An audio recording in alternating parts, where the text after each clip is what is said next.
are several different ways to view Muhammad. Muslims, of course, believe that he was a prophet of God. Among those of us who reject Muhammad, there are some who claim that Muhammad knew that he was deceiving people. They believe that he was an impostor who manipulated people into serving him. I happen to believe, along with many others, that Muhammad sincerely believed that he was a prophet. The general criterion I use here is the same whether I'm evaluating Christianity or Islam or any other worldview. It's that if a person is willing to die for what he's saying, he probably believes it. In other words, liars make poor martyrs. There are lots of liars in this world. If you put a gun to someone's head over a lie, they're generally going to admit that it's a lie. People who are willing to die for their claims are usually people who wholeheartedly believe in what they're dying for. Based on the number of battles Muhammad was in and the various dangers he faced, I believe that he really thought he was a prophet. So I don't believe that Muhammad was intentionally using Islam for his own interests. However, there are a number of passages in the Quran and the Hadith which prove, beyond any reasonable doubt, that Muhammad's revelations were influenced by his desires. Let me give you 4 examples. First, Surah 4 verse 3 of the Quran says that Muslims can marry up to 4 women. But we know from references in Bukhari and other sources that Muhammad had at least 9 wives at one time.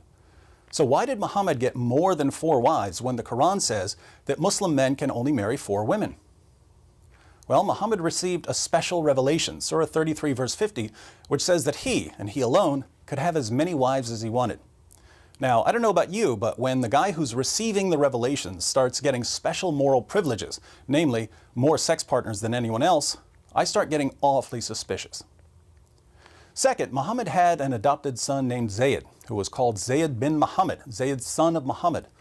One day, Muhammad went to visit him and was greeted by Zayd's wife, Zainab, who was very beautiful and who was wearing very little clothing at the time. When Muhammad saw her, he supposedly received some sort of revelation telling him that he was going to marry her, even though she was already married to his adopted son, and Muhammad walked away praising Allah. Zayd found out that Muhammad was attracted to his wife. He divorced her so that Muhammad could marry her. Muhammad was worried about what people might think if he married Zainab, but then he began receiving revelations to justify the marriage.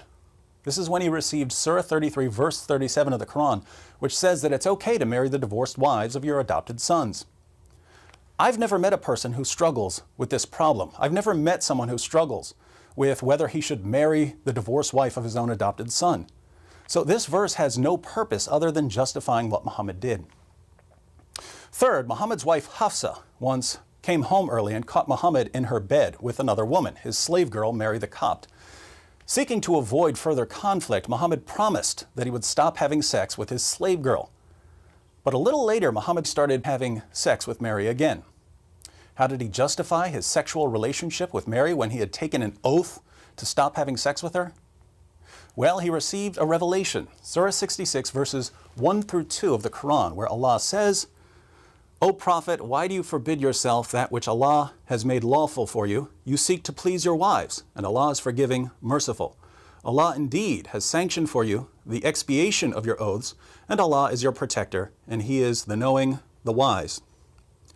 Notice, Muhammad swears, "I'll never have sex with my slave girl again." Then he starts having sex with her because Allah told him to break his oath. Very interesting. Fourth, one of Muhammad's wives was a woman named Sauda. As Sauda aged, she became unattractive and extremely overweight, and Muhammad decided to divorce her. Terrified of being abandoned in her old age, Sauda hatched a plan. She knew that Aisha was Muhammad's favorite wife and that Muhammad would like to spend even more time with Aisha. So Sauda told Muhammad that if he would keep her as his wife and not abandon her, she would give her sex night to Aisha. This arrangement would allow Muhammad to spend twice as much time with Aisha as he spent with any of his other wives. Muhammad was happy with the arrangement, and so was Allah.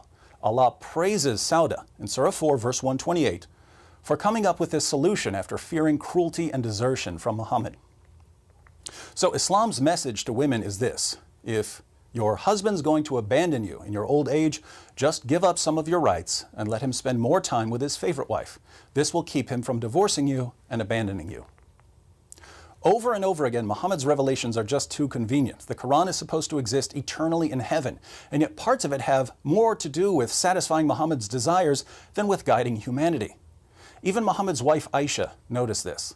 In Sahih al-Bukhari, Muhammad receives one of his morally convenient revelations, and Aisha says to him, I feel that your Lord hastens in fulfilling your wishes and desires.